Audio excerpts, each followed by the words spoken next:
Well then, isn't this a pleasant surprise? We're here with some actual racing action. Who would have thunk it? It's the return of the PRF1, more specifically their Fangio Division for Season 10. Crikey, this has been going on for quite a while. We're here at the very first round then, the opening round of this championship for the Fangio Division. Lots of new things as previously discussed on the information stream, which was done about a couple of weeks ago now.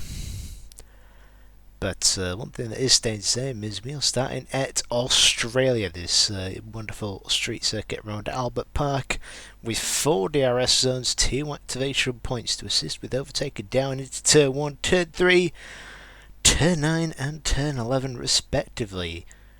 1 detection point for the 2 following DRS straights, making it so that you can pull away as well as overtake at the same time. The more effective one being between turns 8 and 9. That fast left right hander is proven to be quite good for overtakes nowadays, with the redesigned layout of the circuit, removing the pointless corners and making it one big fast straight that isn't quite straight. Yeah, we'll work on that. Quickly moving on to the calendar for the Fangio Division. 20 rounds will follow in this championship, ending all the way on the 15th of November. There is a week break halfway through that occurs after Italy at Monza, so don't worry, it isn't all going to be one big massive blow at once. It's obviously going to still have a little bit of a break in between the action. Few sprint events, 4 to be exact. The first sprint event will occur next week in the glorious homeland of Silverstone. But, well, enough of all that, as we have got some action to be getting on with. And when I say action to be getting on with, I mean waiting for some cars to get out on track, which we've got a couple of Saubers out there.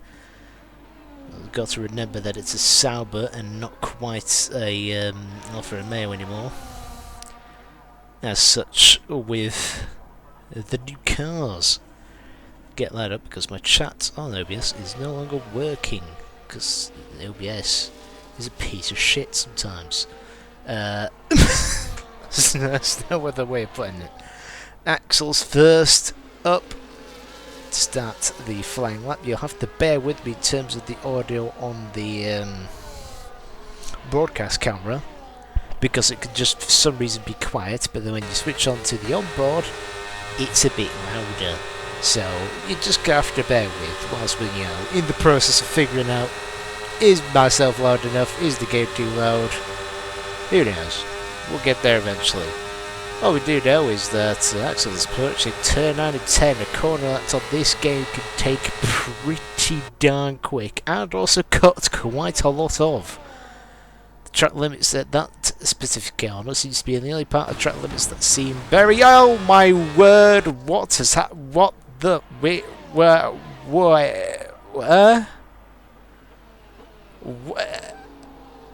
But there appears to be a slight concern about the connection stability of our good friend Axel here, because that man has teleported from the barriers onto the track to set himself a 15.6 on the track. But right then, crikey. Kicking off this season with quite literally a bang. If I say so myself, the next Sauber's about to cross the line. It's a 17.2 for Theo. Whereas we got this man in the Haas, Ollie Champ, for the American-made team, and probably one of the most unsuccessful teams, apart from Manor, in the Spanier or version, or HRT. Not unsuccessful in recent terms, so that makes a bit more sense.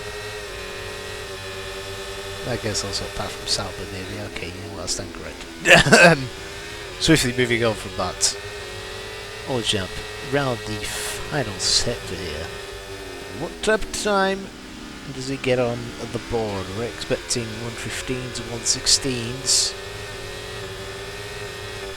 Some people might stray a bit away from that, but you know, still a lot of people getting used to the game, getting used to the handling. You know, what it's been out 2 months, not 2 months, a month. It's been out for nearly 2 months, I think now. So I think people are starting to get the hang of it. Some people have, you know, more than others have gotten the hang of it. So we're still expecting a little bit of a mix around with some people in the order of things, but I think, you know, now that people start to find their groove, then they'll get a bit closer. The field should bunch up a bit more. But one thing for sure is we'll see how the racing action is. I mean, we've seen from pre-season testing that the racing definitely sure hasn't been disappointing at all. The whole implementation of the new ERS that you can play with from the several deployment modes of hot lap, overtake, and medium and none. A full play of that makes it so much more interesting. You're not reliant on the DRS for overtakes because the DRS, quite frankly, just isn't as powerful as it was, which is a good thing. It means we should avoid big DRS trains going into the race. But another thing that will also be interesting to see is how these drivers deploy their battery on their actual qualifying hot lap.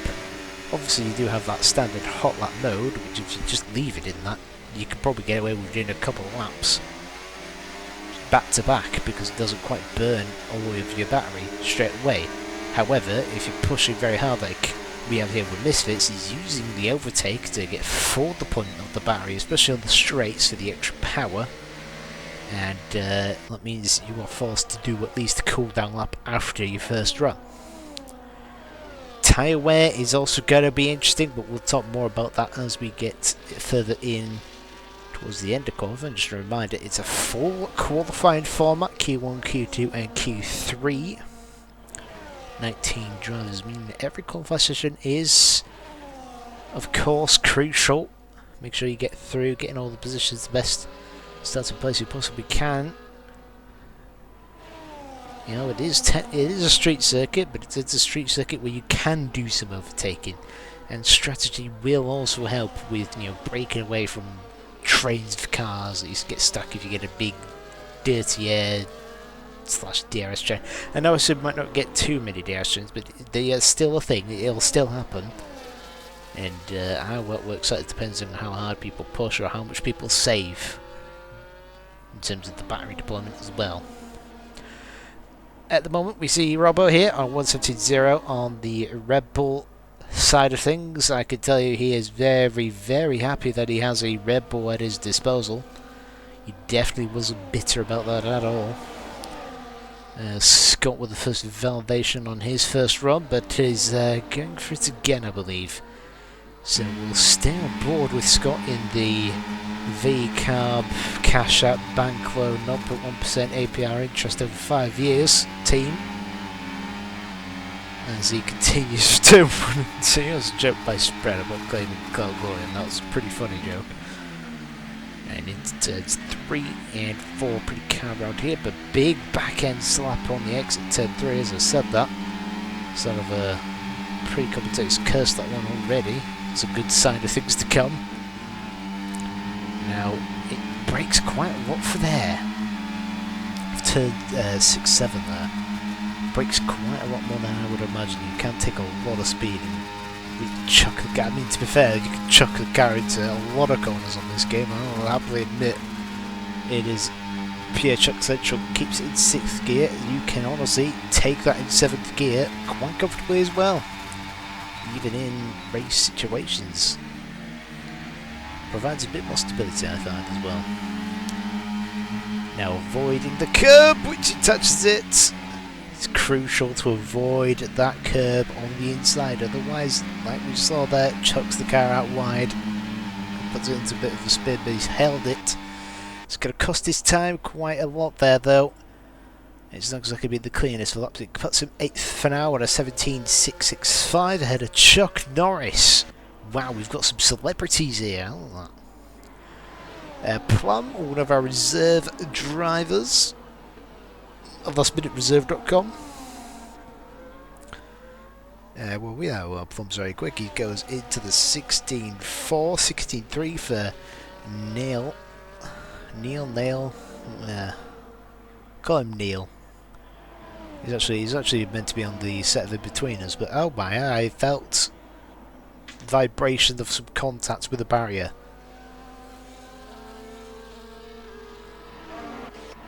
Weird. You could sort of feel like you might have heard a thump there, but well, maybe I'm just going demented. I wouldn't be surprised. Let's be honest. It's the new, recently updated Scuderia Ferrari HP Brown Sourcemobile. I know it's not unfortunately HP Brown Source, but we can imagine it is, because that would probably look better than bloody HP whatever sponsor decal crap. Makes the Ferrari look awful. I hate it. Please get rid of it. Bitterness over. Big D around the final corner. Yet to put the time board. Both Ferraris yet to put the time on the board at the moment. Big D goes 6th fastest on a 17-1. We've got a lot of people in the 17s, not as much in the 60s, and then you've got Axel a bit head and heels the rest of the pack there on a 1:15.6. That is pretty darn impressive. We all know Axel's been wanting to go for a championship. He couldn't quite beat Carroll the last season round on the previous F123 game. Carroll managing to take the glory on that one. But, you know, it's a good start if he's got that type of pace ahead of the rest of the field. Especially when you compare to someone like Plum, who, for those who may have watched my Thursday streams last season with FGR, knows that he is pretty darn quick. Or was pretty darn quick. Maybe the game's not quite acclaimed to his driving style. He did like a loose back end, and a game like this does not support loose back ends, that's for sure. NRT Curse, another person who's quite up there in terms of being able to pull out the results of top 3 finishes. And start from fresh, he's going to be going probably a close challenger. Again, 16.5, still nearly a second off Axel. Robbo's confident in P6, he thinks he can't go much quicker than that, although to be fair, it is Q1. The top 15 progress into the next qualifying session. So to be fair, at a 17.0, you're looking fairly comfortable at the moment, but it's not that big of a gap. You know, people could improve big time. 9/10 currently sat. Spread improves up to 4th fastest, by the way, and Tasty Dragoon, the last person to put a lap time on the board, puts him 15th in the danger zone for now. Now that everyone has got a time on the board, currently sat in the drop zone, we've got Floyd Pink in the Mercedes reserve for the Mercedes Misfits. The actual full-time Mercedes driver down in 17th, Fatal 18th on a 1:18. Gaming Minion is also there, a reserve driver, I believe for Williams, pardon me, on a 1:18 as well. 2 drivers on the 1:18s. Struggling more so than others. Currently we've got Floyd Pink out there, but I think he's bailed out, not currently improving. Looking to recharge and go again. Meanwhile, it appears someone may have ran out of fuel. And that was quite loud. May have just deafened half the people in the chat. Oh dear. Evening or evening. So, the Mercedes goes into the pits. It's Fatal. It's currently out. He did do an improvement lap. It puts himself into 16th, not quite out the drop zone, but it's an improvement nevertheless. Still a yellow flag, so just for the car that is currently not got a lot of fuel left in the tank. Out also. Coming back out on track, Chuck Norris sat in 14th place, not exactly safe. Less than a 10th. He's actually got the exact same lap time as Tasty Dragoon. That's pretty neat, that. But obviously he said it first, so that's why he's ahead. Weaving around, making sure you get the tyre temperatures. One thing that you've also got a big difference to the last game is tyre warm-ups. You really do have to strongly weave and work the tyres to be able to get the temperature in them. You can't exactly use the trail braking technique anymore as you did so in last year's game, which is a bit of a bummer because now you get to feel effects of tyre wear on your formation laps. It's a luxury we all loved, and unfortunately we don't have it anymore. Mercedes coming out on their game, Minion also out and on lap. But we'll stay with Chuck Norris, quite close to the drop zone, not quite in it just yet. Pulling with the confidence at the top. Understandably, if you're in a 116, I'd be more than confident to say that's it, you're quite safely through. If you're a 17-0, 17-1, you might be pretty cool, calm to go through, but to those in the mid-17s, you might want to get out on track because the track evolution will start kicking in. As the sun goes down, the temperatures get a bit cooler, it's more inclined for the soft tyres as the cool temperatures. They can go a little bit longer with full pelt pace, more optimum performance from them, and we're going to be seeing that here from Chuck Norris. It's set to 3 now. Heavy braking zone coming up of turn 11. Just going to get that about 10, 12 even, sorry. It's 13, 14, 15 to go. Ooh, goes too deep and onto the grass and has to take into the pits. 2 minutes left on the session. Maybe a bit out of time there to go back out. That could be a problem. TSD also certainly not coming out, although he is coming out just now. Game and Minion invalidated his lap. He's having to cool down and go again. Both Mercedes out and looking to start their final run in the session. Time is running out for these guys in the drop zone. Fatal is out. He cannot go any faster.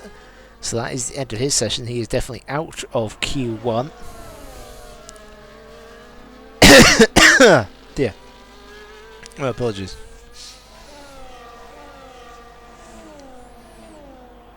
We've got a Chuck and a Floyd fan in the chat. Fatal out of the session. Continuing the curse and look getting into Q2. We've got Misfits now heading towards the end of sector 2. The fast left right coming up. It needs to be pitch perfect around here. Pitch perfect, that's a different kind of thing.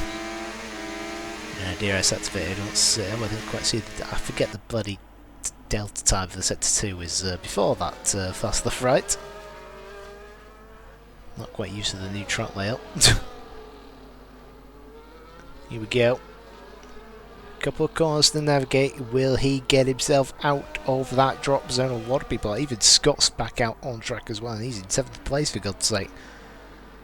A lot of people scared. Misfits does improve, and oh my word, what has happened there? Oh, that was something.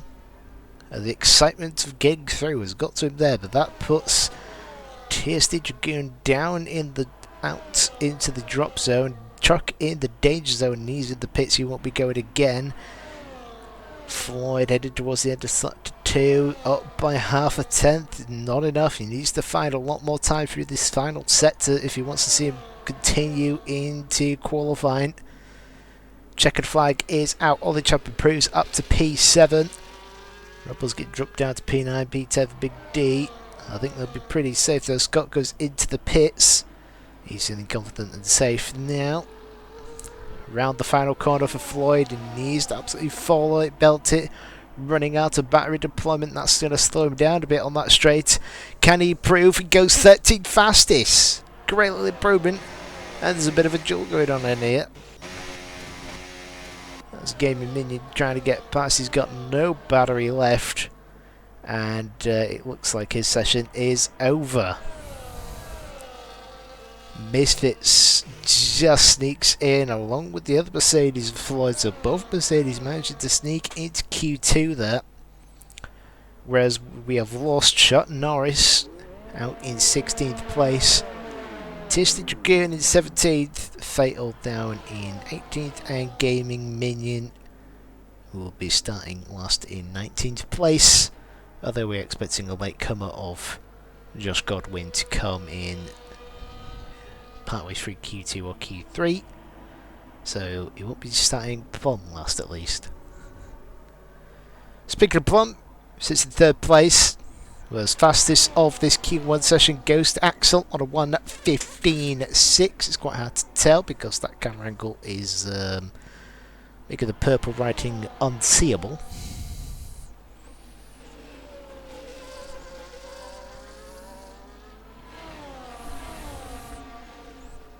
A quick zesty drink of some water there.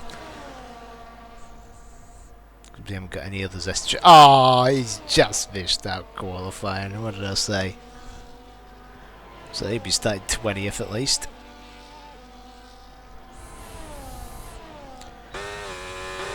We're just waiting for Game Mini to get around, that's all. That's why we're still under timer. But interesting seeing the way any standout areas where I think... I mean, if you have a look, midfield seems pretty close. The big standout of this first session they've qualifying is Axel. Unbelievable pace. He's 7/10 from the car behind in P2. The only driver to be in the 115s and the mid 115s, if that.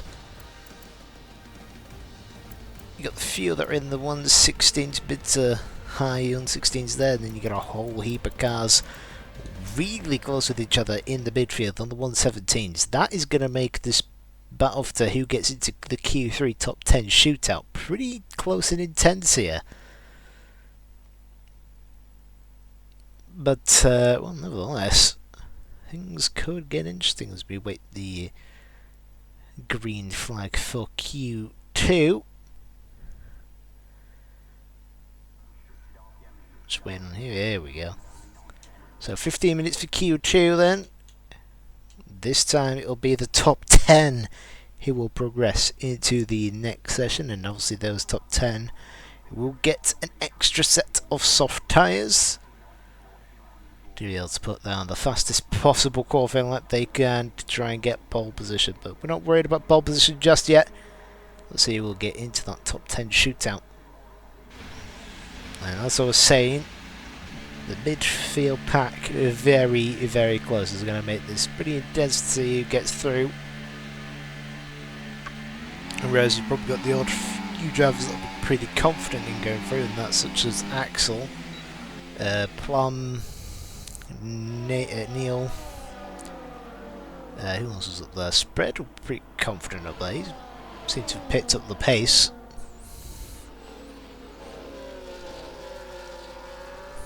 Everyone else, bit of panic stations setting in, even Curse. Although again, he was one of them that was up there, but who knows? Might see some more 116s as track evolution will start picking up a bit more. Sun setting over the beautiful Albert Park location. And the fans crowding around the circuit in every little nut and cranny they can get into. Ever being ever so enthusiastic as always. Here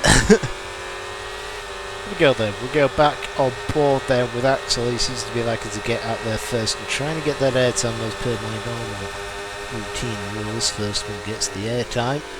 Into turn 1, cheeky walk up on the front right there.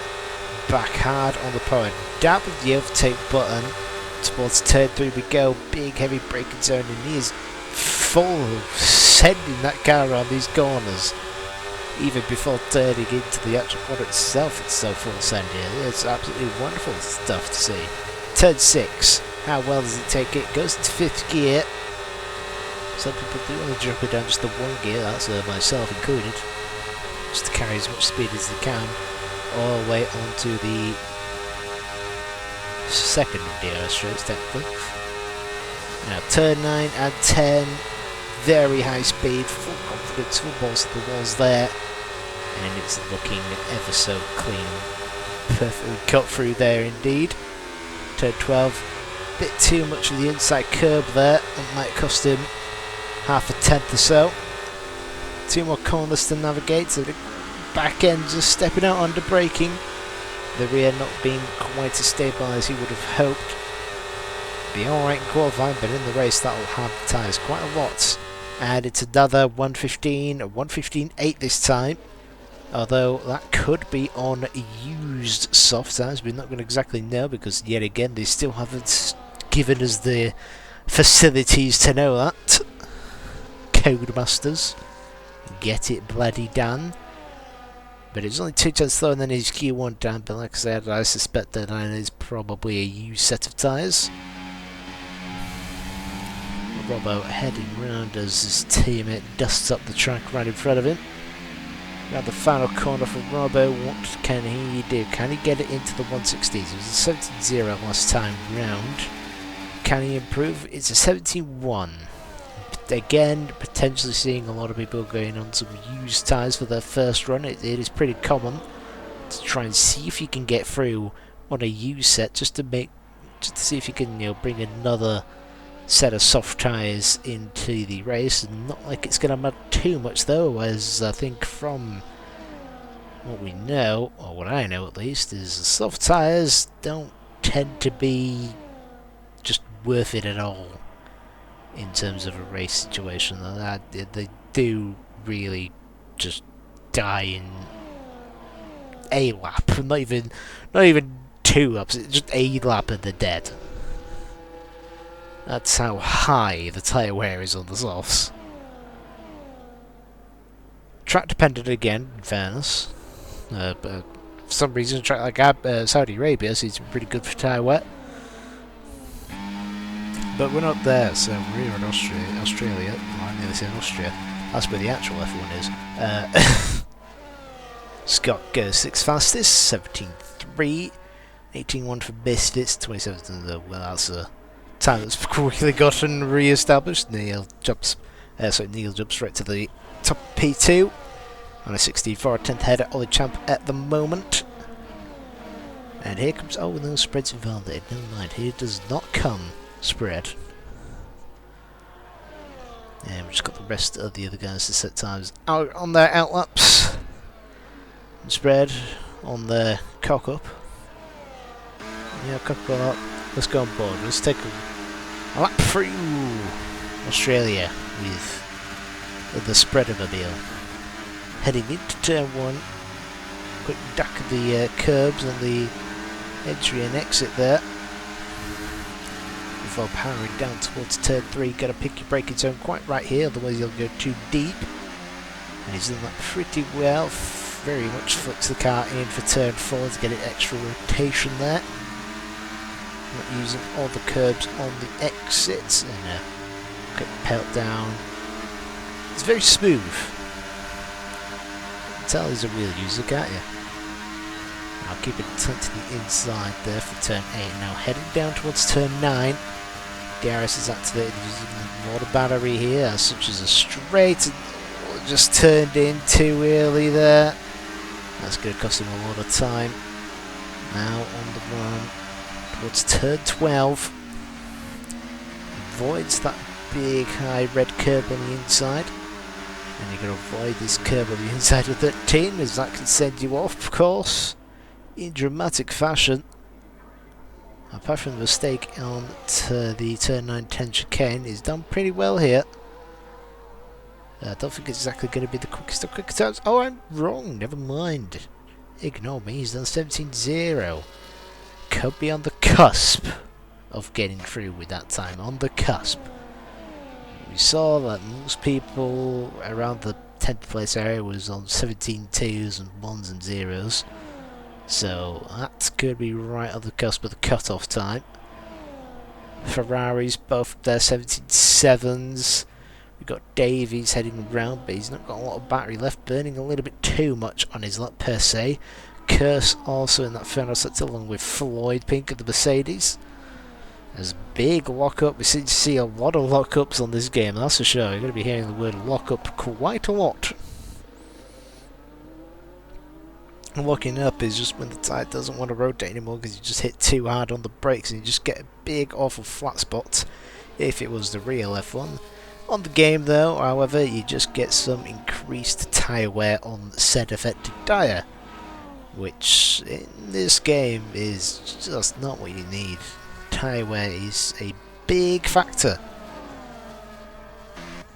And you will notice the drop off in tyre performance pretty quickly with some guys who just can't quite keep the tyres in control, or in contention even. So Floyd went 10th fastest on 17.3. It's a much better lap time from him. Sat in the danger zone for now, but currently in the drop zone we have Davies in P11, Big D 12th, Actray 13th, Theo in 14th, and Misfits down in 15th place at the moment. Axel at the top, retiring with confidence yet again, the only driver still to be in the 115s. No one else has been able to get it. Meanwhile, Floyd has ran out of petrol.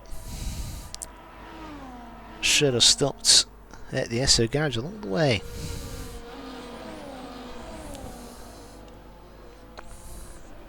Other petrol garages are available, but we like SO because it's cheap.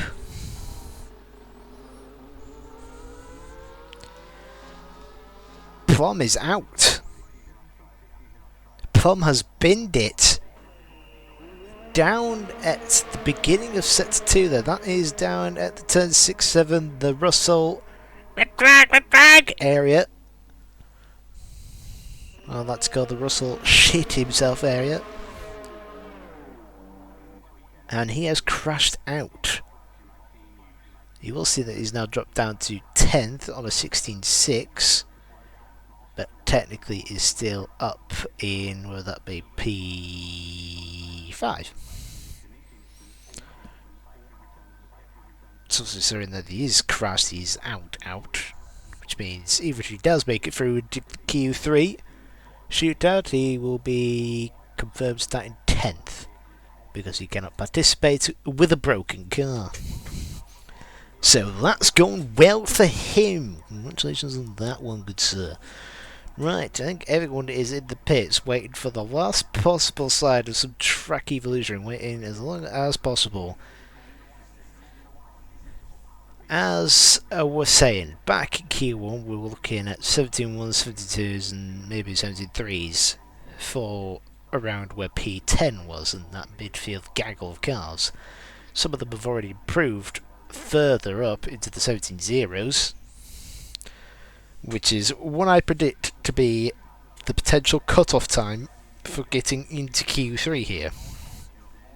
So that's kind of mad, but the field is just pretty close, and that is Floyd going straight back out.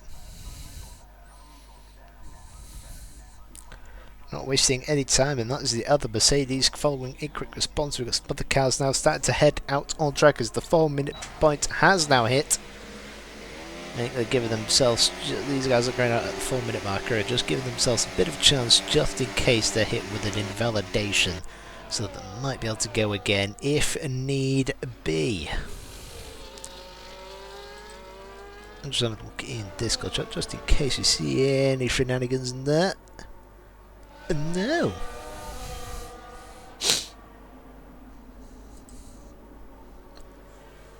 I wonder if we see anything from Plum. I just want to know what happened to Plum actually, if he's there in the chat or in the Discord. Nice to see. Did he maybe did he do an actual George Russell and actually completely blow up? He must have heard the words of Sainz coming round to the front corner. Or whatever the phrase is that he seems to like crashing at. So Floyd is going to be the first one to start a flying lap. Might get affected by a couple traffic there coming out of the pits just now, the late exiters who are leaving it as last minute as possible for the best track evolution. But here we go, he's early on the overtake and heading down towards turn 1, starting his final flying lap, or potential final flying lap of the session. Into turn 1 we go, and that's a bit calm through there, could have taken more speed and a bit more aggression to get some extra lap time. It is kind of crucial. He sits in P9 at the, sorry, P10 technically at the moment. and definitely needs to find some more time here. Neil, Neil, I keep saying Neil, who cares? He's retired, he's feeling confident. Curse is at P2, probably also very confident. It was only chance they're both staying in the pits, and I imagine they'll probably stay there for the rest of the session. Meanwhile, heading up towards the end of Sector 2 before turn 910, he's burnt out too much battery here that it's just not deploying anymore because it hasn't got enough in the tank. Needs to charge on the braking there, and does so, but that could have crucial effects. And again, burning way too much battery. That is really going to slow him down in his final sector. In the desperate push for lap time, has he gone a bit too hard here? We'll find out. He's got 2 more corners to navigate. Really needs to find some sort of improvement. It's not exactly the safest of safe times. And as he comes across the line, he's not improved. He's down by 10th and a half, and does not have enough battery to go again. Meanwhile, the other Mercedes is validated. Oh dear, we'll go back with Davies and the Red Bull, currently sat in the drop zone. Needs at least 2/10 to bring him out of it. Probably 5/10 to make it feel a little bit safer. Let's see what happens as he comes around the final corner. Cars just waging out the way there, the Aston Martin of the spread, I believe that was. And he improved into 5th place. Good improvement, 5/10 up from his previous time. Jesus yet to go across the line. Where does he go in the Haas? All straight up into the 116s with his teammate there, both in the 16.5s. Robbo currently heading around the final sector as well. 14 seconds still left. People may have a chance if they've saved enough battery to go again. And Big D goes 4th fastest. These improvements are coming in bigger than I thought. Maybe it's even less. Maybe you need a 116 to go through. Spread now heading towards the danger zone. In P9, could he get knocked out potentially? Is anyone improving so far? No, but Theo, narrowly missing out, goes 11th fastest. He's out of qualifying. Floyd also out of qualifying. Scott looks to be struggling here. He might be out. Can anyone take Spread out of qualifying here? This is pretty close. Around the final corner for Misfits. Has he got anything left in that Mercedes to offer? Coming up towards the line. He improves but only goes 14th fastest. Not enough. Scott does improve, but he's just outplaced to 11th place. All eyes on Akadre. Does he have anything out of this final corner? Can he take Spread out of the session? No, he can't, but he puts both the Mercedes back down in 14th and 15th. Disappointing session from them two. Whereas a 1RB technically makes it through, but crashed out, the other in P11. So what could have been a top 10 shootout is now going to be a top 9 shootout, thanks to Plum's cornering abilities to put him into the wall.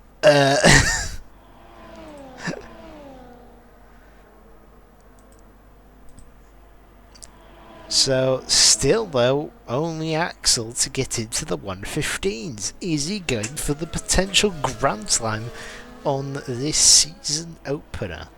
Now that would be something. Axel really coming out all guns blazing here. He's hungry for a championship to go his way. And well, this is the best possible way to do so. The car just getting dragged into the pits. Confirmation then out of this session. Scott in 11th place. Theo in 12th. Akadre 13th. Floyd in 14th, and Misfits in 15th. They are the ones who are out of qualifying. Plum won't be participating in qualifying any further because he crashed out down at turn 6. Also known as Russell, I've shot myself. And the story still goes to the top man, Axel, on what was probably a huge set of softs, still in the 115s and still quite a bit ahead of P2. This time only 4 tenths, but ahead nevertheless, and that cut-off time of a 17-0 was pretty darn accurate, if I say so myself. Boom, I know my stuff, he says. I really don't. I got lucky with that guess. I mean, no, well, yeah, that was, yeah, no, I definitely meant to do that. So, just 9 cars through, taking part in this Q3 session. And, well, to be honest, I don't think there's, unless Axel crashes, I don't think there's much competition here for pole position. I think the main competition is who's going to get alongside him on the front row. Because Axel, a bit as to if people may not like the fact that he's, you know, that far head and heels above everyone else, credit where all credit is due. That is some ungodly pace, and to be fair, with his connection not being the greatest, might be quite handy for people around. He's just pull away and then you won't have to worry about people trying to overtake him. It is a little bit jumpy every now and then. But, you know, it's a Codemasters game. Sorry, the EA servers, and yeah, it's a recipe for disaster, really, isn't it?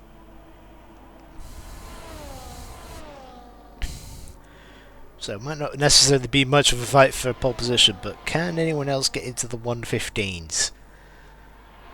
Will this man pull out a 114? If this man pulls out a 114,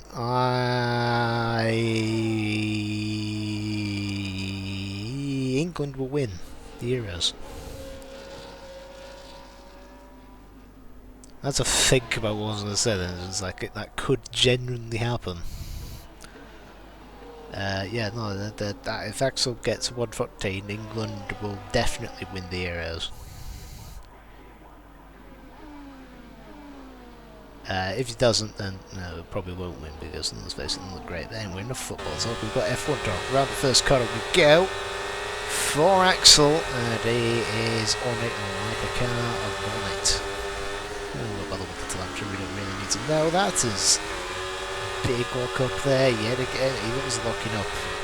Axel is just a big fan of locking up everywhere. It's his favourite pastime topic, you know. Anyway, into turn 6, the Russell, I've just killed myself coming up. Before flying towards DRS activation area towards turn 9 and 10. In the very green, neon-y, sour, other word I can't say for Twitch reasons. I'm kidding, I could say it, I just can't be asked.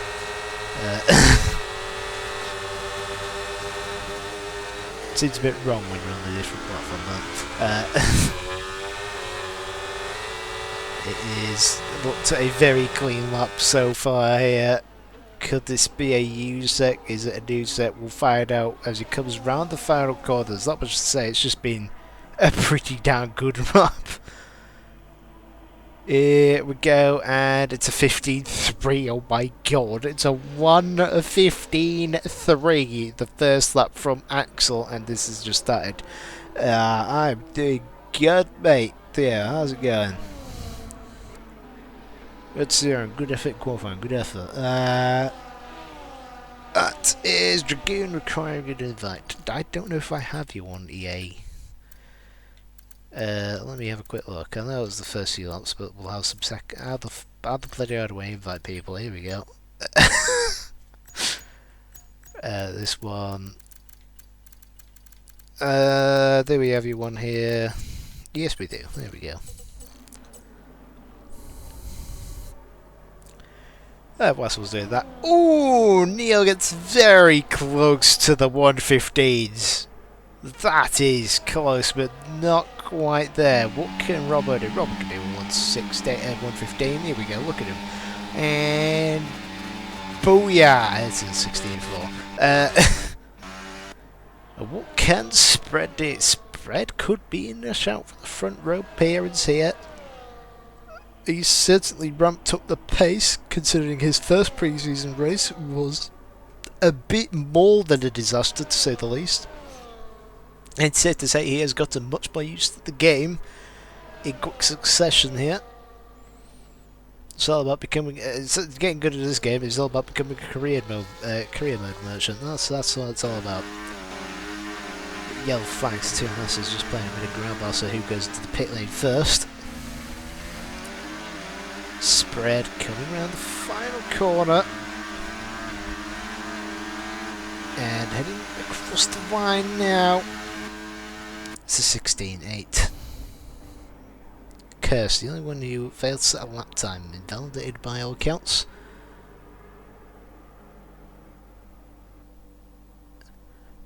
Crikey. Right. Well, that's something. Well, yeah, well, you'll see that in the chat. Theo's looking for someone to give him a blow. I'm sure someone will be happy to help him out there. I know what you mean. A toe. That was so intentional. Oh, I didn't know a blow could give you half a second. That's amazing. Crikey.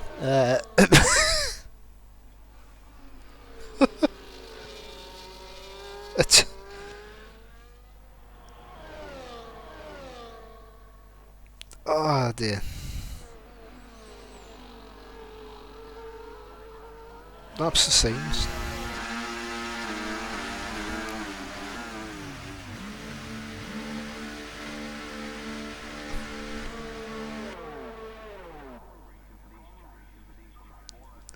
Unbelievable stuff. Right. So, the first laps are on the board, currently set at the top on a 1:15.3 is excellent. Yeah, you never know. A 1:14 could very much come out of here. It could happen. It very much could happen. Do it for England. Even though we're Swedish.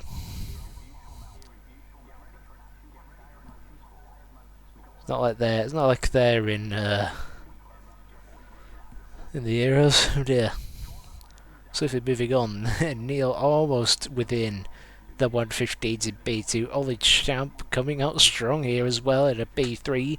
Robbo not too far off as well. B4 for him currently. Big D 5th. Spread down in 6th. A bit of an off-lap from him. We know he can go at least 4 tenths quicker than that. Jesus on a 17.3. Davies 17.4. They look like to be potentially on a new set of tyres.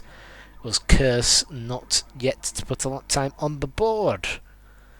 Something tells me Axel might be the first one to come back out on track here. There's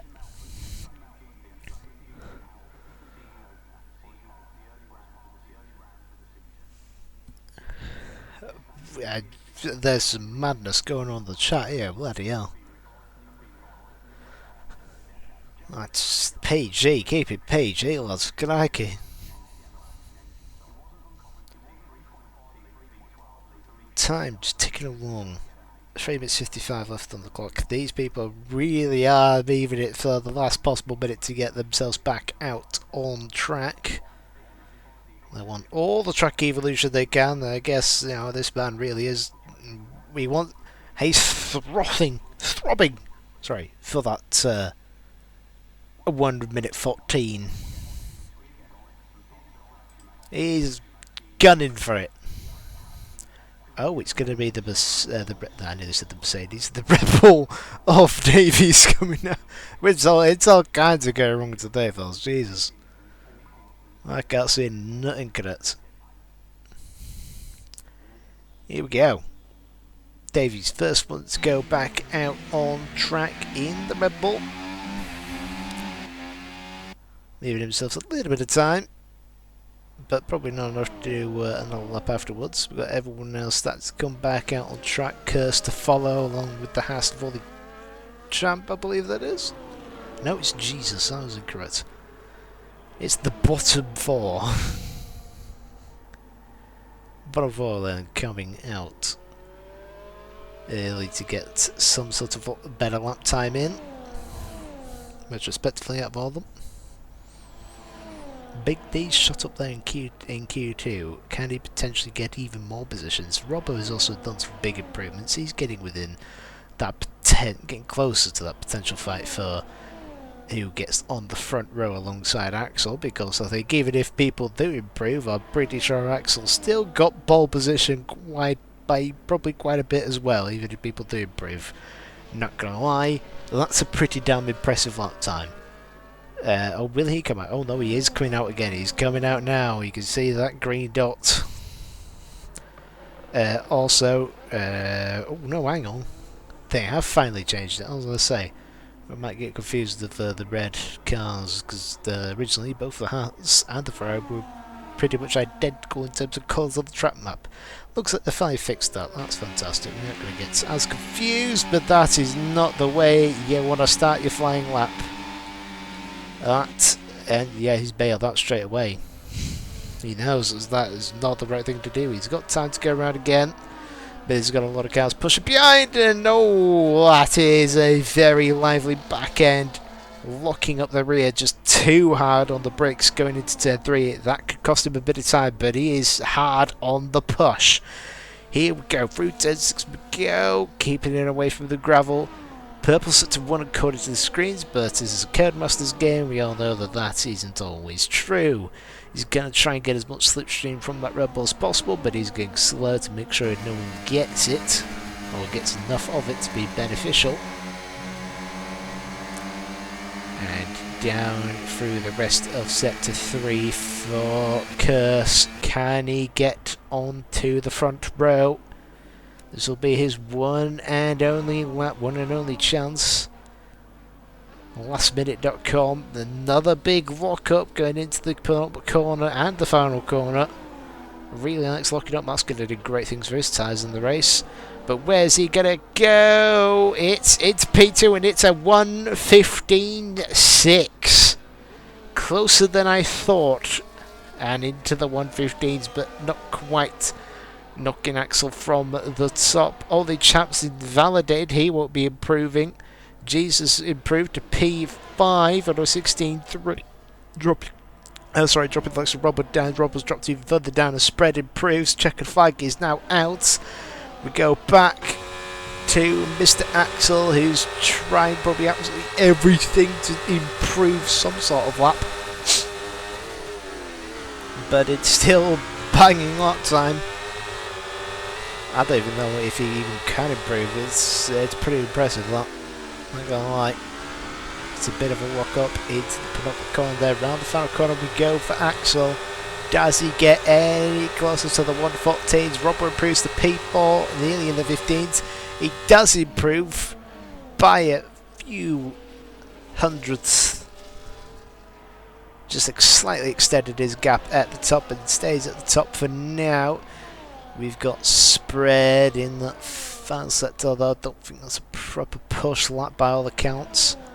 I think the last person to try and come across the line here is going to be Neil. As he comes around the final corner. Does he outplace Curse? Does he have it in him? No, he stays third fastest, improves his time though, gets into the 1:15s as well. But Big D pushing too hard, didn't improve. He's dropped all the way down to 8th, still ahead of Davies, who's in 9th, and into the pits for Spread and Jesus, they're 7th and 6th respectively. But pole position goes to the mean green Sauber machine. It's Axel. Takes the first pole position then of this Fangio Division Season 10 Championship. He's off to a flying start, quickest in Q1, quickest in Q2, and crucially quickest in Q3. Bit of a gap, but that gap came down a little bit towards the end. Thanks to Curse's pretty damn heavy push lap indeed. Still a 3/10 gap though to P2. Good signs for the man in the Sauber. Curse will line up alongside him on that front row in P2, and you're ending out your top 3. Neil in the McLaren with a 1:15.7. The only 3 drivers to get 1:15 lap times. Good call though for Robbo. Very good indeed to get up there in P4. He'll be very happy with that. I think Big D, as is very pointed out in the chat, very disappointed with the P8. I'm sure he would have liked to have been potentially on that second row. Pace is quick with these guys. To be fair, quick's an understatement in fairness. Pace is huge with these guys. That might be the better way of saying it. Quick little break. Most the guys have their own little break before they get into the race. This gives me ample time to refill some water because goddamn it's hot.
He's also dying at the same time. We're back.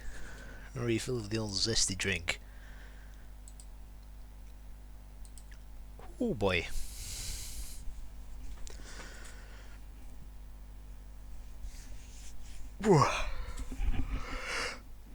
Stop myself, that's a good thing. There we go. Right. I think it's about time to run through the starting order for today's race. We have got Axel on pole position with a fantastic lap. Puts him on pole ahead of Kurse, who lines up alongside him on the front row.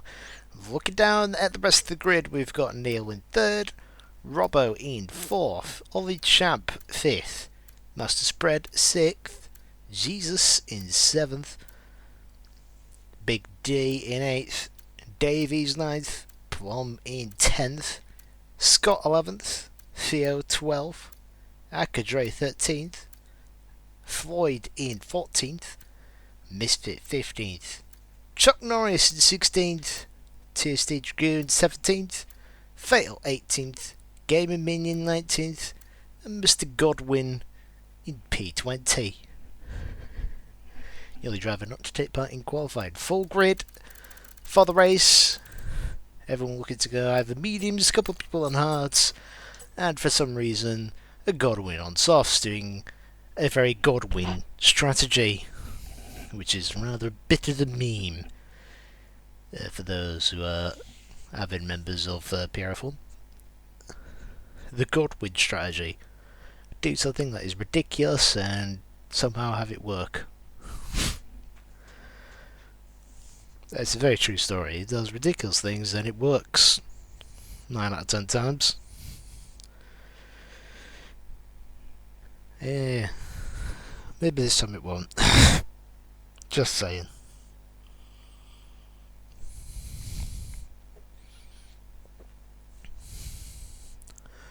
Ooh, that's cold. But it needs to be though.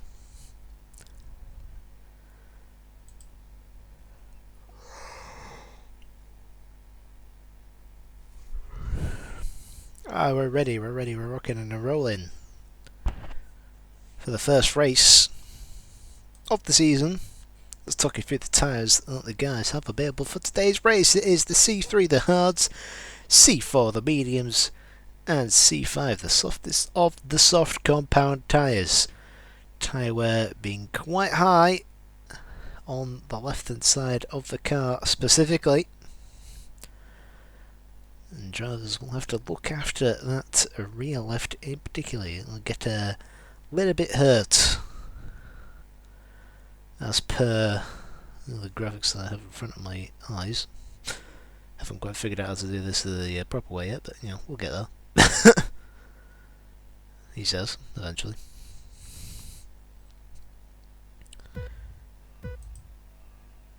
There's no formation lap, so we're getting straight in with this one. 5 red lights. And lights out, and away we go for the season opener. It's a terrible start for Curse. He's immediately bogged down under pressure of Neil going into turn 1. Does he try and challenge Axel? Not quite deep enough along the inside there. Spread making up some early positions. There's stuff going on left, right and centre. There's an instant towards the back involving Plum and the 2 Ferraris. Virtual safety car deployed straight away. And what has happened with Plum? That is not ideal. It doesn't appear to have any sort of front wing damage to his RB.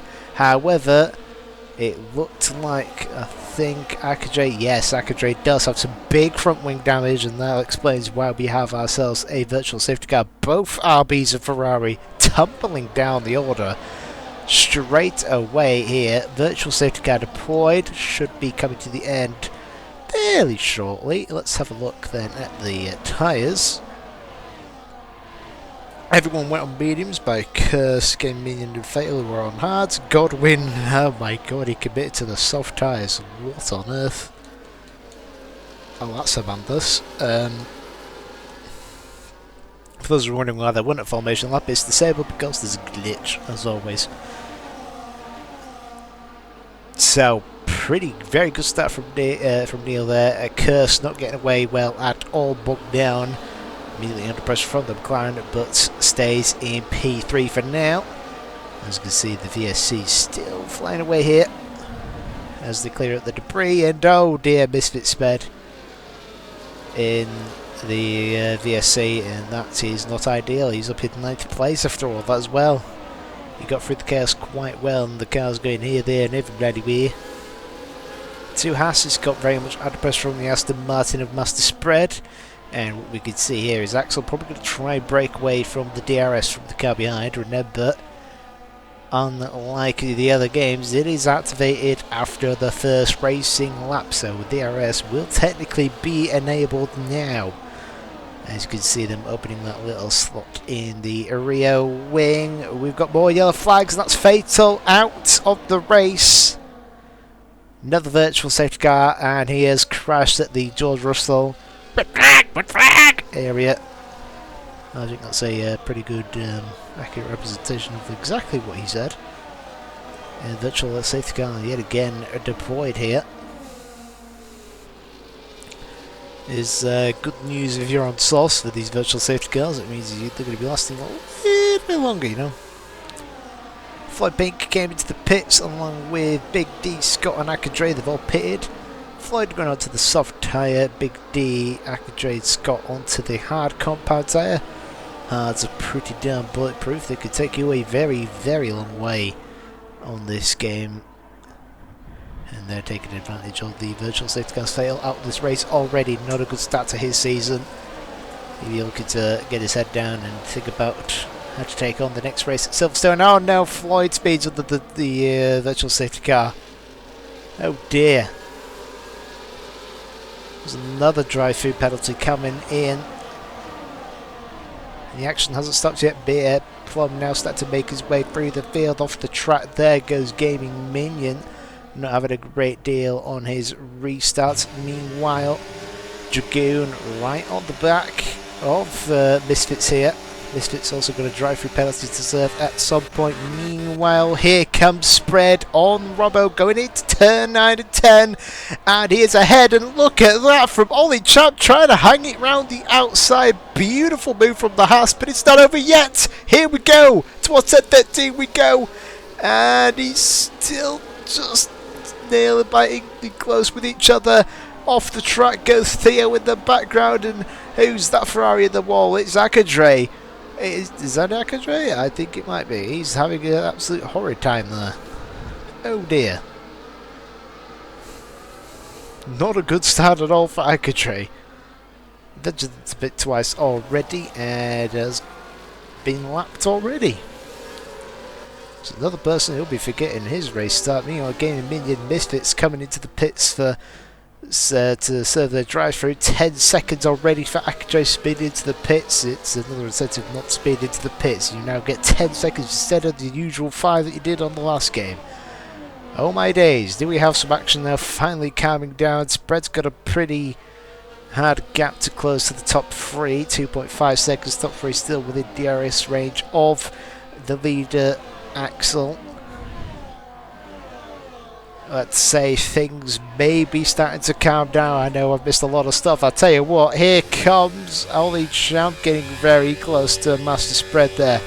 The DRS being helpful along with the battery deployment. He gets very good. He's got very good straight line speed indeed. There's some big dusty walk-up clouds ahead, suggesting Curse might be having some fun there. The only one running on the hard tyres in that top 3 could be crucial as the tyre wear will slowly start kicking in for these guys.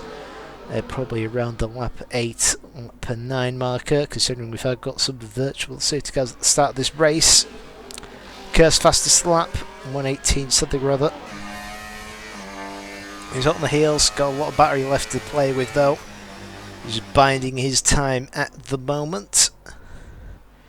Whereas Spread has sort of got his own train forming from P4 all the way down to P9, Dragoon right at the back of that one. Although Goldwing just struggling a little bit on them soft tyres already, got a bit of a gap, or a bigger gap to say the least, between him and Jesus ahead of him, but the DRS will help him come along, especially along this little straight down towards turn 9. Gaming Minion back in the pits as well. He's gone on to mediums, Floyd onto the softs. Akadre out of this race. We've lost 2 drivers already, and it's only lap 5 out of 29. It's really kicked off in the back, and it's not been a good start for the Ferraris. Not a good start for Fatal, not a good start for Gaming Minion and Floyd, as well as Scott. It's head down and focus time for those guys. For Akadre Fatal, it's looking on to next week, and just getting the practice in early, I guess. So we can see already we've got some drivers utilising the hot lap ERS deployment mode for getting some good extra belt of pace and extra straight line speed along the ever so short straights here at the street circuit, but it helps nevertheless, especially with keeping up with the cars ahead. Meanwhile, Plum is a man on a mission. He's got himself inside that top 10. I think you remember it's the top 15 that score points here. So a lot of points up for grabs all the way round, and that is Dragoon under pressure from Godwin. Sorry, Dragoon getting past Godwin even, my apologies. That is the soft tyres that have well and truly cooked. There's no word about that. Here comes Solid Champ on Master Spread down the inside at turn 13. Spread going to hold that position for now. Robbo also getting very interested along with the other House of Jesus. This is a nice little upper hand field battle here. You know, these guys aren't unused with their battling each other. They do it a lot in FPR 100 and also PRF1 as well. So they know how to race each other. They've done it before several times. They'll be giving it their all to get P4. Whereas the front 3 is still pretty calm, and that is Plum easily getting past Goldwyn. I'm surprised he hasn't come to the pits yet. He is going tantalisingly slow at the moment, and the only saving grace is that he's following some of the cars at the moment, but as soon as they pull away, that's it. Curtains. Stay on board with Plum here. He's going to line up and move on the McLaren ahead of him as the McLaren gets completely out of shape through turn 7. and has well and truly left that door wide open for Plum to take advantage of that, and that got close, taken to the grass. Oh dearie me, that could have been catastrophic. Meanwhile, Neil in that process has taken the race lead away from Axel, but has burnt off some of the battery compared to those behind. Could leave him a bit at risk. There we go, a little bit of overtake upon the exit of the far corner, but so quickly backed off on that one.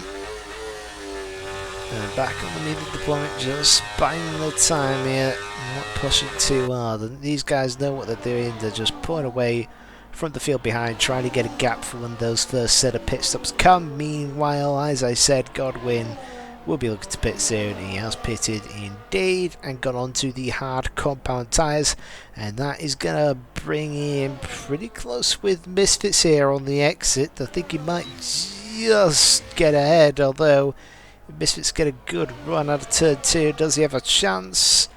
Not quite close enough. So Godwin just beating out the Mercedes there. Comes up P13, he's got a long way to go to get right back up in there. Meanwhile, lead change again, Axel gets back up into P1. And I'll tell you what, here comes Curse. Curse has got a chance to go round the outside towards turn 12 we go. He's done it. Just gets ahead that outside line, proving quite useful for a lot of these guys. And Curse now gets up into P2 on those hard tyres, but he's gone deep. He's got deep, and now it's allowed the McLaren to try and get back at him. And it's also given Axel a bit of breath of fresh air. They're going to have to push that much harder on these batteries just to try and close back up, whereas Axel can be a little bit more calmer about it, although he's burnt off some battery to get ahead of that McLaren. So it's all kind of, because of that mistake, all evened out again. Only with a slightly different leader in that little bit of pack. Meanwhile, back to the spread battle. Still between the 4 cars of Ollie, Robbo and Jesus. As Plum is yet to close in. 2.4 seconds is the gap between him and Jesus. P7, P8. Meanwhile, we've got Davies approaching Chuck Norris. It's not quite Chuck, as the Americans like to call him for some reason. Because America, why not? Here we go. Closing in, but not quite close enough to make an audacious move into turn 9. Curse inherits the race lead again. We're going to switch back over to this juicy battle. He's not burnt much either to get ahead, as Emil has dropped out of DRS range from Axel, and that could be crucial. And he's going to have to try and push to get back within that DRS range. Otherwise, he's really going to look far from the 2 race leaders, and might be forced into an earlier pit stop to try and cause some sort of undercut attempt to get back up into P1 now. That's going to be also on the minds of Axel and Curse. Who dares pits first? And who dares pits last?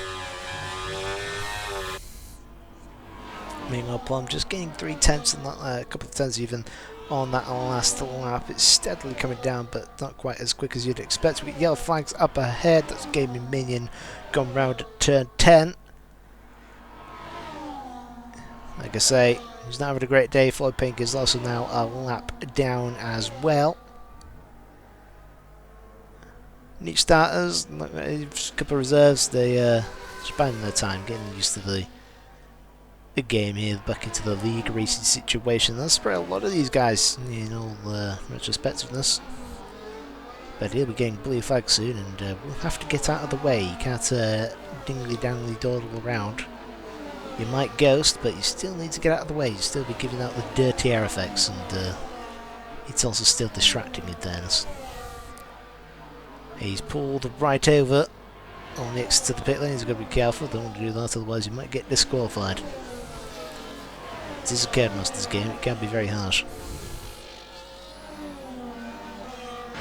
Speaking of harsh, it's only Champ and Spread going side by side into turn 3. Spread around the outside, retaking that position from Ollie Champ temporarily. The other two behind are just licking the lips, buying the time, just waiting for the big bang to happen of who loses out on that position. Meanwhile, Tears the Dragoon is going to pick up a 3-second time penalty. Oh dear. Just added to the list of blows for him, although he's currently running in P9, which is pretty damn good. And oh my god, this is getting close. You can see some of them just backed off. They don't quite want to risk it all that early. It is only lap 11 out of 29, still fair way to go. As Jesus looking left, right and centre, trying to find a way through on the Red Bull of Robbo. Whereas, I think for a moment Robbo got a little bit too close to Ollie Champ behind, which has left him a little bit out of sorts through the final sector. Hence why you can see Jesus pushing that little bit harder, and I think he's still pushing hard as it is, but Robbo putting the power down. Plum goes for an undercut attempt on those 4.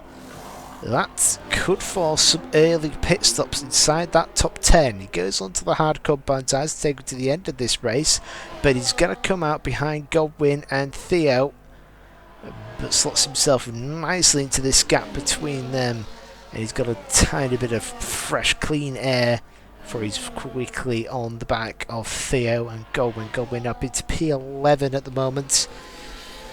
He's got a very long stint on the hards, that's for sure. A very, very long stint. Let's see if that provokes any reactions within this little quartet that's occurring. Oh, that was Ollie Champ, but oh, that's a big crash! Safety car understandably deployed, and that is Plum fuming. That was a big crash. You could tell what happened there straight away. Ollie Champ, oh, he's spun again. He's got no tyre. He's got 2 high tyre temps even after that spin. He just went wide at turn 10 onto the gravel trap, and that sent him off. And Robbo, just a passenger in that type of situation, nowhere to go, and he has got no front wing.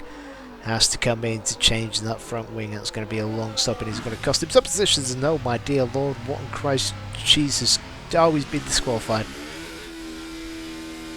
Oh dear. Well, that's not gone very well. Oh dear.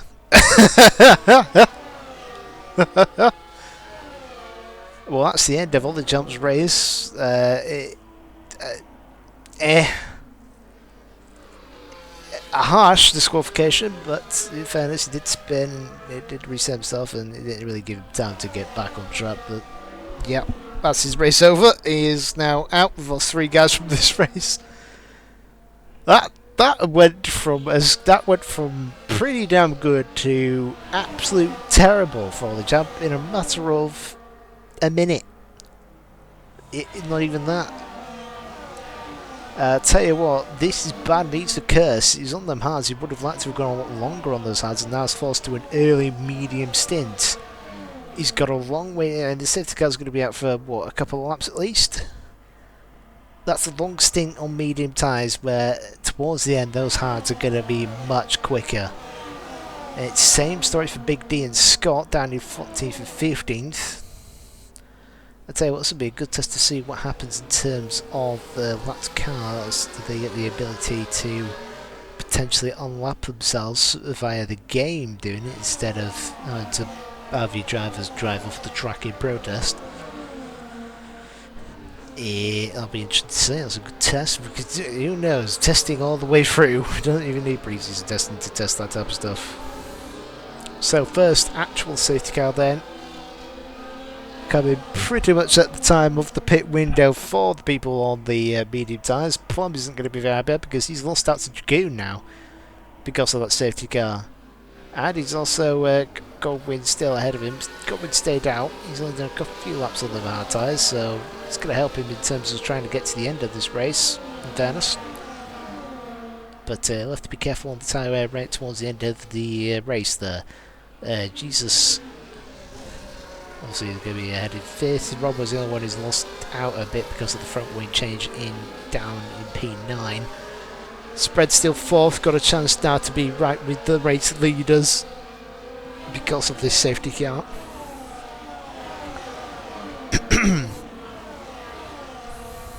And let's have a look then at the leader gap situation. I think everyone bar Gaming Minion is on the lead lap. The Gaming Minion is now the only one who's a lap down. He joins the back of that safety car queue. Just waiting for Floyd to get onto that queue as well.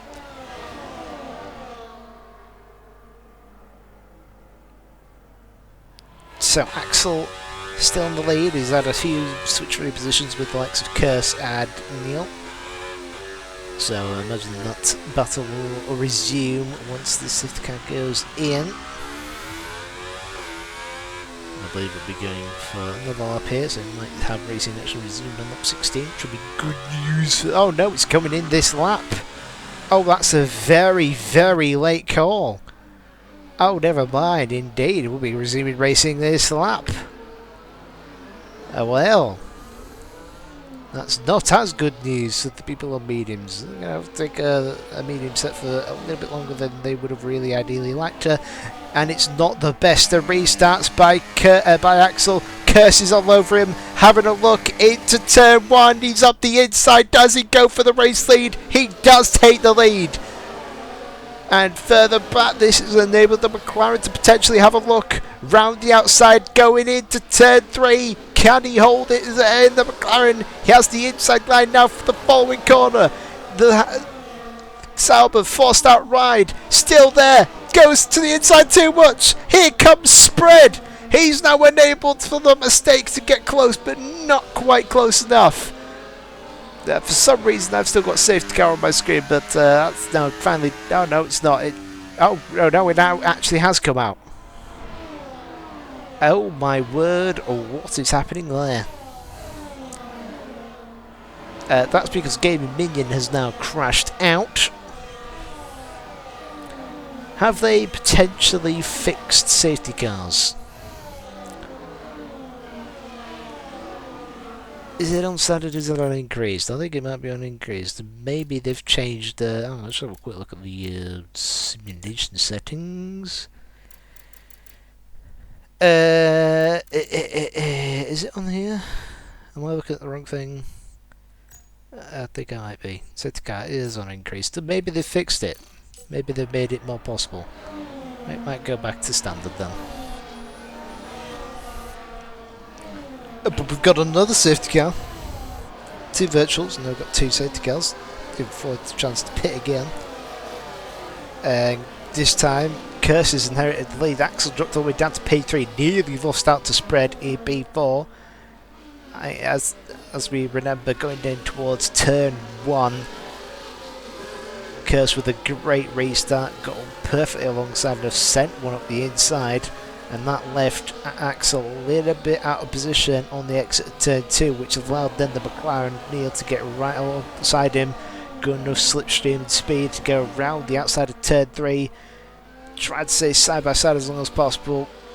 Eventually forces the Sauber wide, which allowed him to maintain P2 and nearly allowed Spread to get into P3 on the exit, but that door was just closing a little bit too hard in the end, which means he still holds P4. Meanwhile, Mr. Godwin snuck a position and got up into P5 ahead of the Haas of Jesus.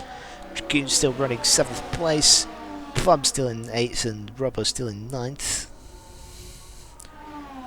But this time we've now got Curse in the lead car on those medium compound tyres.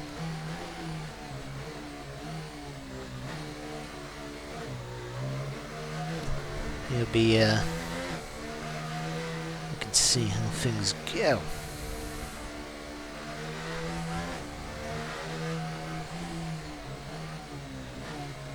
Is he on pause a bit there? Don't think you're allowed to do that.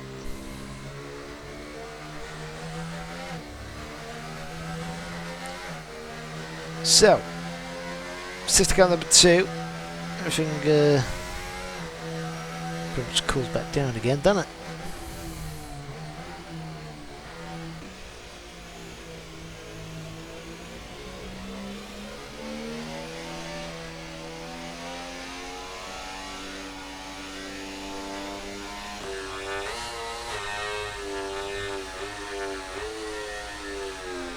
Interesting stuff. So, lap 17 out of 29. Safety car probably coming at the end of this lap, I'd imagine. And like I said, just another reminder, DRS is enabled after one racing lap. They just need to complete one lap and then we'll be back under DRS as per the actual real life F1 rules. Everyone will be comfortably going to the end of this race now, no matter what tyre they're on. Even Godwin, with the cheeky early stop. It sort of worked out, it sort of hasn't at the same time. This is what I mean. He does his Godwin strategies and it works. Somehow. This one at least is all down to safety car luck here in reality, but nevertheless it's worked. Fair fucks. You can't blame a guy. Yeah, it's not going badly at all there.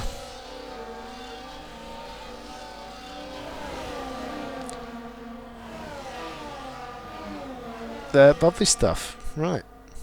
Confirmation that he wasn't actually going for the move around the outside, he just wanted to be somewhere safe. That's fair. Unfortunately it was pretty good. It's turned into an actual move and it was a pretty decent move, if I say so. That is a pretty good accidental move, if I say so myself.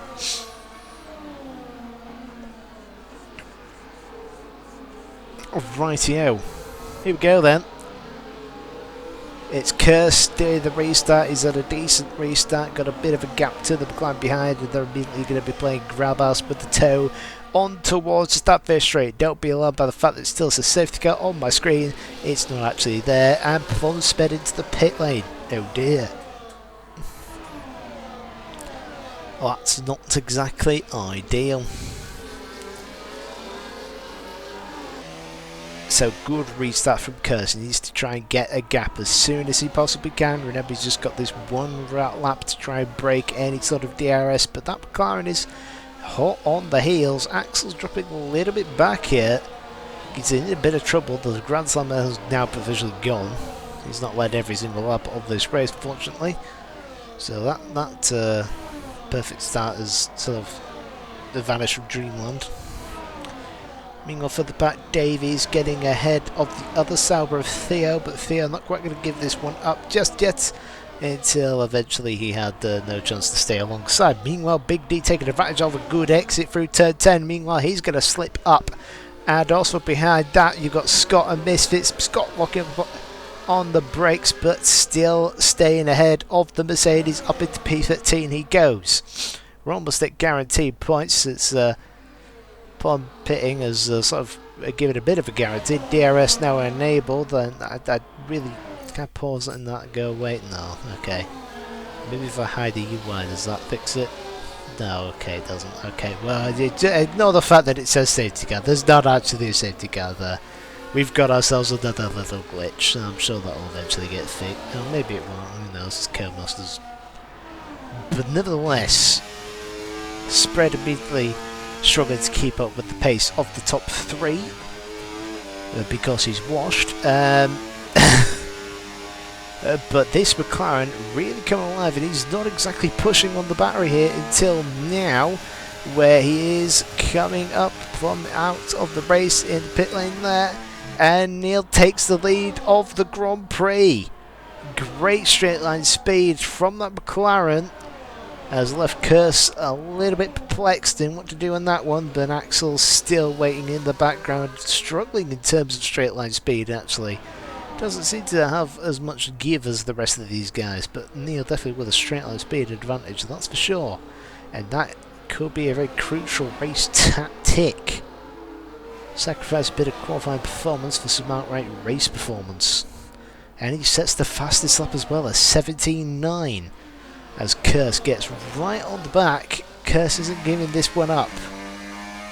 Really though, hustling around with the battery deployment. He's got to start looking in his mirrors a bit. The Sauber is just there and waiting. And meanwhile, all aboard train a la spread for the second time. And also, meanwhile, Davies slowly carving his way up through the field. Getting past some of the back end of the midfield as he gets ahead of Chuck Norris. Chuck Norris has got Big D right behind him. I'm sure Big D would also like to try and get ahead as he goes wide through there, and oh dear me, he didn't quite know where to go on that situation. Kurse gets back in the race lead. As that happens, Big D finally gets ahead of the Aston Martin temporarily, or does he? Gets boxed out by the Red Bull, and now Chuck Norris tries to go round the outside through there. That is unbelievably close. That was almost fantastic stuff, and now look at this. Big D's got a chance to go past the pair of them into the following corner. What a bit of action this is between the back pack here. That is amazing. That was super brave stuff, on the limit, and oh god, Robbo's gone off. Oh dear. Robbo heard about the excitement and just thought, oh, I might have to join on this one. And that is great stuff from Big D and Chuck Norris in fairness, as well as Davies hanging it around the outside, literally as close as possible to the gravel trap. You couldn't get much closer. Unbelievable stuff there from these guys, and they are still giving it absolutely everything in the back. Meanwhile, Godwin gets ahead of Spread momentarily, but Spread is hanging on in there for dear life. Dragoon involved in this quartet battle, replacing Robbo's appearance as he's fortunately dropped back down to P15, but it's guaranteed points now, at least towards the latter stages of this race. Meanwhile, Neil's going to get back ahead. These two are going to be playing switcheroo for quite a long time here in this race, as Spread has a little look and tries for the switchback move, but has that backfired as here comes Jesus in the Haas, but nevertheless he managed to box out the Haas and get ahead of Godwin into turn 12. That little section of track is proving to be fantastic for some manoeuvres, and look at what's happening in the background. The two Mercedes going at it, and the Sauber and the Red Bull 3 wide. What on earth? How do they manage that? Impressive stuff as the Red Bull Robbo tried to make some sort of overtake. Theo's been perplexed and lost out to both Mercedes. And Chuck Norris is now looking at a bit of a gap forming. This is incredible stuff up and down the order. It's hard to keep track. Now Robbo does get past Theo and will finally start trying to claw his way back up the field to try and get Red Bull a few extra points. Then they would have ideally more hoped to have had a bit more than that, because they've fallen down the order a fair bit. Davies recovering as well. It's a recovery job for Red Bull, and that's a phrase that I think people would love to hear in terms of the real F1. But you know, you win some, you lose some. You can't have it all. As Big Vassouni wants to have it all, here's Godwin, yet again staring behind the back of a rear wing of an Aston Martin. He's going to get pretty sick of that as the back end stepping out big time. Floyd has had a moment, to say the least. He's dropped back, he's had a bit of a half spin. In fact, he's actually got some front wing damage, and he might have to have a trip to the pit lane to get that one fixed, unfortunately. All he needs to do is just finish the race, keep it calm from here, and get a point. Pick up the point. It's the start of the season, just pick up the point. And that's Davies yet again on another mission to re-overtake Big D. He wants to secure that pit position. I don't think they're quite going to get the chance to catch up to the four ahead, although if they start battling pretty hard, that might just happen towards the end. It's like 23 out of 29. We're getting close to the closest stages of this Grand Prix, and it's certainly been a bit of an entertaining one. Neil leads from Kurse, and you've got Axel still buying his time in P3, although that's going to change again as Kurse gets ahead with that DRSO between turn 8 and 9. Seems to be a good straight, and is that McLaren going to retaliate into turn 12? You thought about it. Meanwhile, Big D Davies switcheroo again, and here comes Robbo and the rest of the crew behind. Robbo now gets back up in P11, sets off after his teammates' little trainers. Misfits becomes under pressure from Chuck Norris as he has a little look, and that's a dive up the inside momentarily, but backed out of it in the end. Further up ahead, the McLaren switching position again. Does he get a good exit? He's got a better exit than Curse. Curse went a bit too much on the AstroTurf and it's affected his grip, and now Axel gets quite close, but the braking zone just appearing a little bit too quick for his liking, but he's gone off in a mistake. This time he has looked up too much, and that has allowed Axel to sail through, and he has lost out DRS range on the two ahead, and that could be curtains. He'll have to burn off a lot of battery to try and close that gap back up yet again. Spread doing a great job holding P4. He's going to become the P4 merchant at this rate. Before being back into the pits. Going for the record of pit stops early on, setting it nice and early. I like it, I like it. Dragoon just started to drop off from that battle ahead of him, but ideally he needs to try and follow it as close as possible to maintain the gap in terms of the penalty situation. He's got 3 seconds along with Curse. He's got 3 seconds. Theo's got 6, unfortunately. So it looks like wherever he is, he's going to be stuck at the back. And now here comes Scott on the attack as the Red Bull goes too deep, and that's allowed Robbo to ease ahead of his teammate. Or has it? He's gone wide again. Oh dear, careful, and it's getting hairy Larry. Bit of contact. The Aston Martin takes avoiding action. Mercedes goes off in protest, and it's all getting a bit chaotic again in the background. I'm fighting for the bottom end of the points. Nevertheless, the two Red Bulls now running arse to heel, along with the V-Carb 2-for-1 special, whatever team of Scott, as now Axel retakes the lead, and look at that. Both Curse and Neil picked up a 3-second time penalty. That is now dreamland for Axel, and this could, look at this, Curse has lost out big time. As the meeting times finally come to an end, this could allow Spread to get within that 3-second penalty window. All these guys behind are going to be aware of that and now try and put as much pace down as they could possibly do. Axel now looks to break away from the McLaren as he utilises the big boy pace from qualifying. I think you're right. I think Chuck might have got. We'll have a look if he got damaged. No, he's alright. I don't think so. We're close, but I think he managed to avoid the big contact. You can actually cars can actually kind of hit pretty hard and take it quite well in standard damage on this game, I've tend to notice. It's just when he gets a little too hard, it'll fall off. But you can get away with quite a bit here, in fairness.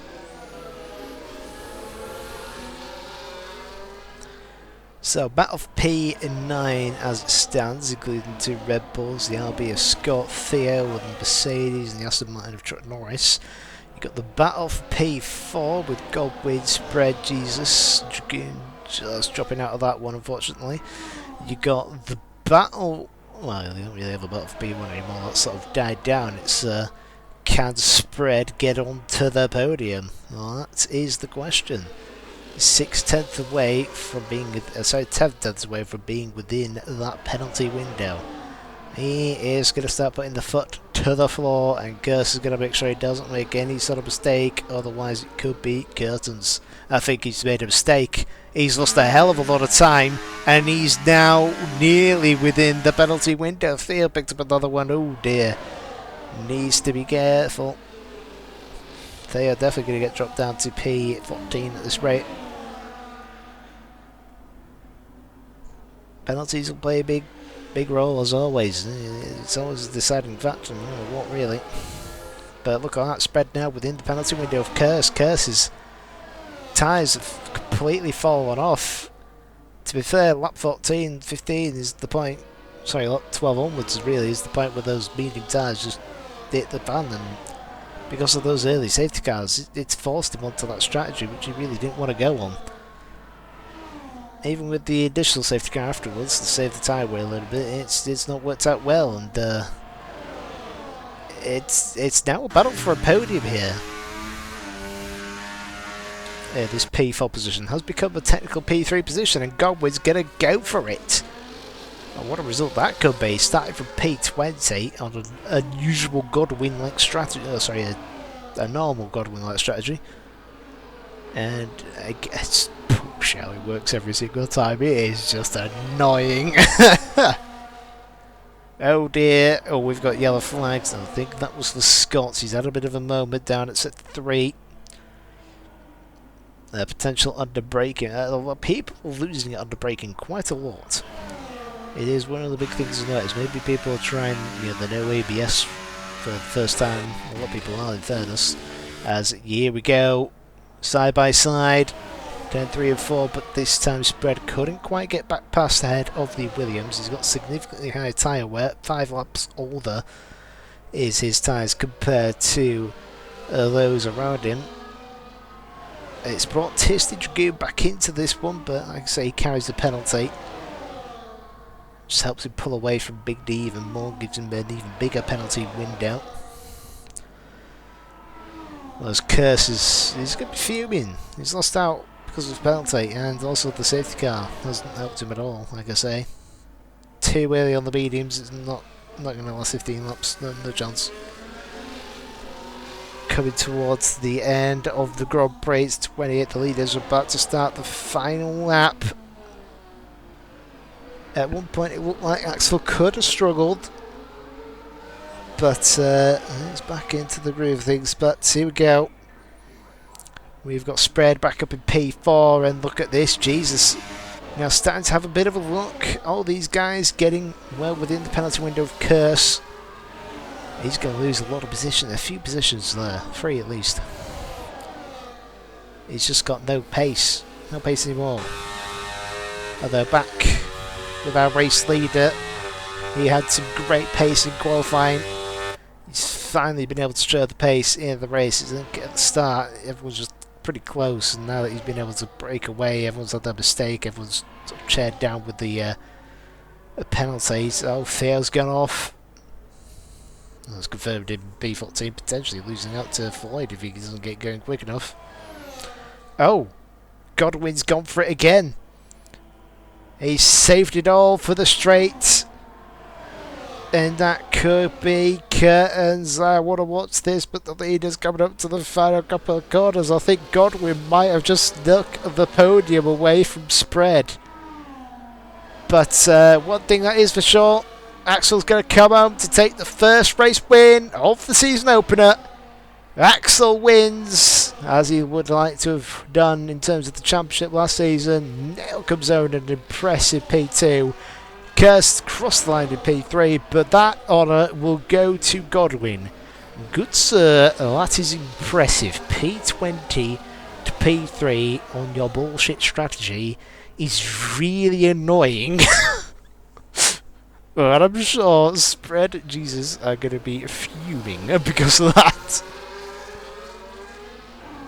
But he's done it nevertheless. P4 for Spread. So it's sort of standard there, isn't it? Jesus in 5th, Curse 6th, Good 7th, Big D 8th, Robbo 9th, 10th for Davies. Misfits B11, Chuck Norris there 12th, 13th for Scots, Theo 14th, and the final points position goes to Floyd. The rest were out. That's a good point. Drivers were warned about AI use in the safety car. It is not allowed because technically it's a cheaty way of warming up the tyres. So I'm sure the stewards might have a look at that one, because I definitely noticed it. Fastest lap in the end did go to the McLaren of 1:17.935, narrowly missing out for Axel on a 17.949. But gets clear without any penalties. I think either way it would have got the race win, even if you stuck right behind them. Dragoon, you did have a great race as well, 17th to 7th. Good job indeed. A lot of action, and I think if that's how the season's going to go, I don't think anyone's going to complain about that. That is some beautiful stuff. Have a look at the rest of the race director for the tables point of view. Unfortunately, DSQ for Ollie Champ. It went, like I say, from bad to the shitter in about 30 seconds. Well, I think it's time we try and get some interviews. Let's go into the Fangio voice chat.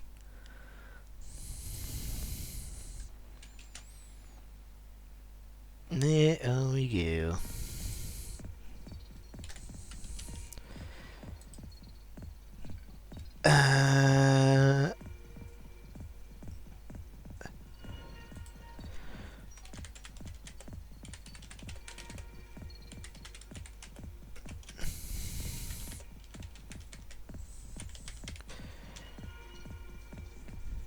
Right, let's see if we can get these boys in. Oh, what an opener. Let's quickly switch on to that for the sake of not getting copyright, because apparently that's an issue with the F1 theme music.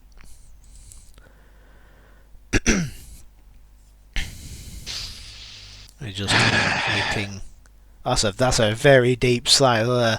Just waiting for... yeah, I'm tired. My room is as hot as this hard desert at the minute. Oh, no, well, there with you, mate. There with you. It is hacking boiling. Xbox Series X, absolutely overheating. Too many electronics.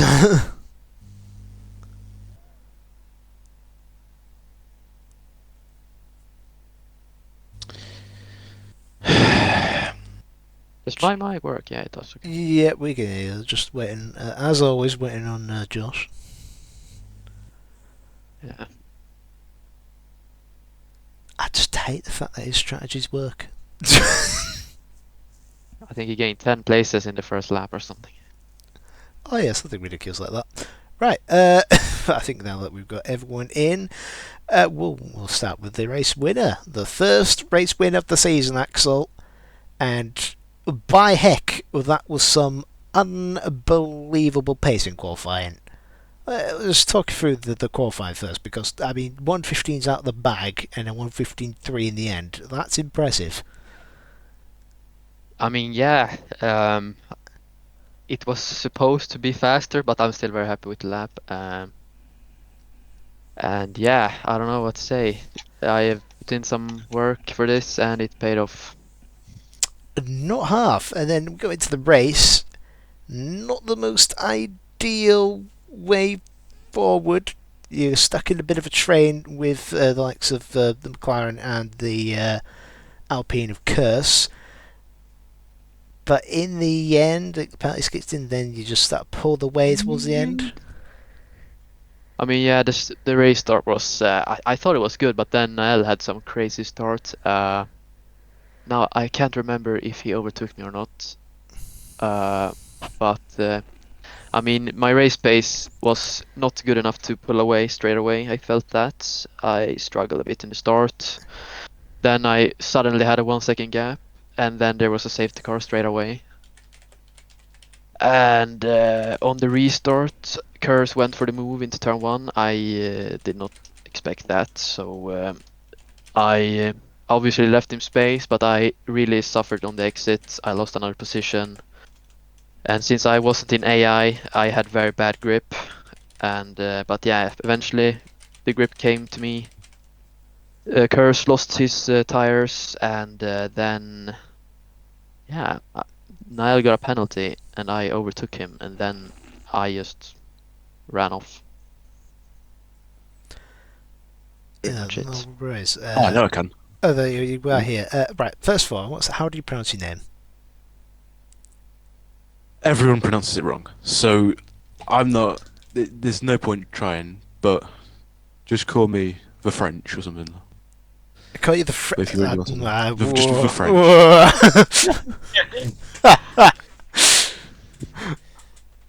No, I can't do it. I hate that. Right, fine, we'll call you the French. a P2 finish. The penalty coming at the end, was that a significant factor, or just dropping back then, knowing that it was sort of over with the 3 seconds on the last couple of laps to go? Yeah, so I had a massive snap going into the fast right-hander. I caught it, but I went slightly off track. I lost a lot of time to Axel. He came right at my rear end. Got the 3 second. I was like, fine, whatever. But I didn't drop back because I didn't have no, well, part of it. I had no pace. But my cat, right, he wants to go out of my room because it's really hot. I thought it was closed. He pats me on my shoulder. And because of that, I'm in the corner. He pats me. I make a big mistake and I lose a bunch of time to Axel. So maybe if it didn't happen, I'd have been a bit closer. But I think second place was the end result going to be anyway. I didn't really expect to be anywhere near Axel in first place since the start of a race. So yeah, I didn't really drop back to 3 seconds. But a good sign of things to come in terms of the long run. Obviously, it's only the first race, but God knows what will happen in the rest of the season. But a good start, nevertheless, good points haul. And we hate to say it, it's Josh again. He's got P3, Wait. thanks to yet another BS strategy he does that somehow works all the damn time. How do you do it? To be fair, that was just not lucky because the safety car ruined it. Without a safety car, I would have undercutted Axel. I was ahead in Delta. Nearly. But I don't know how it worked, to be honest. I did 21 laps on them hards. They ended 51% and they was dead, but I was just about able to keep up with Spread and played the RS game and had a really fun battle, luckily. Yeah, I mean, last minute Tom taking away the podium from Spread. Lol, like that.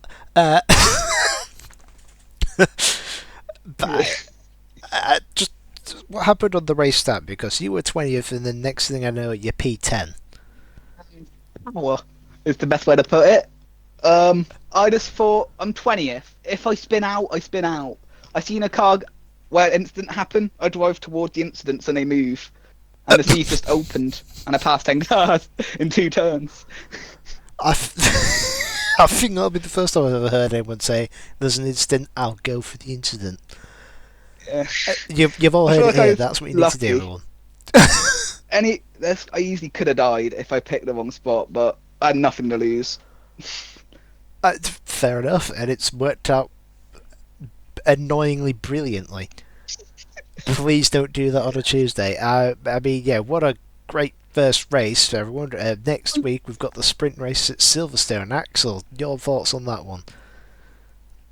On Silverstone, Yes. I have done a lot of races there this game. I love it, but I don't really know how my pace is like there. But it's probably pretty good. But yeah. I suspect with the 1:15 cheating lap time. Fred, your opinion on the Silverstone? To be honest, I do not like Silverstone at all on this game. It is probably one of, if not the worst track on this game. It's so bumpy, it's so difficult to get right. I've never, since the start of the game, I've not been on the pace at Silverstone at all. Been quite far off, so I need to learn, but like, still got time to learn, so I can enjoy it. And then hopefully by next week I can be a bit faster there. So. And Josh, you planning on last to first this time? Hopefully no, I won't. I had a race, literally, I ended my race and went to qualifying straight away, so this time I won't double book myself. So I will be there for Q1. But Britain's an okay track. It's got worse in my opinion compared to last game, but could be a lot worse. I'm going to say, I'll agree with you. Very slidey, at least in time trial. Who knows what type of mayhem that will bring, but it's definitely been an action-packed opener to the season. And what a season we could have. Join me next week. I am there next week, where we'll take on the lovely Silverstone circuit. But for now, thank you all for watching, and good night.